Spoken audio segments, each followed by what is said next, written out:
Ẹ̀yin olólùfẹ́ fíìmù Ajankoro Dugbedugbe, ẹ tẹ subscribe button láti wo apá kejì fíìmù Ajankoro Dugbedugbe. Ẹ má sọ pé mi ò sọ fún yín o, àǹfààní tẹ́ ò máa rí ni wípé a ó máa notify gbogbo àwọn subscribers wa tí apá kejì fíìmù Ajankoro Dugbedugbe tí ó bá jáde o. Ẹ má sọ pé mi ò sọ fún yín o.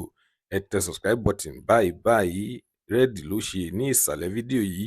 Ẹ tẹ subscribe button o. Lónìí a ó máa sọ̀rọ̀ nípa fíìmù náà. A máa sọ̀rọ̀ nípa nǹkan tí ẹ nífẹ̀ẹ́ sí jù nínú fíìmù Ajankoro Dugbedugbe.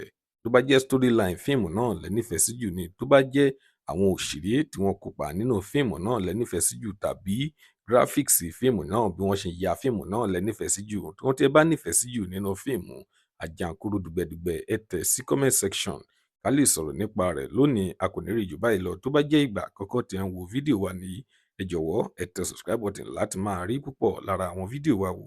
Ojú tí ẹ fi ń wò wá kò ní fọ́, etí tí ẹ fi ń gbọ́ wá kò ní di láṣẹ Ìdùmarè.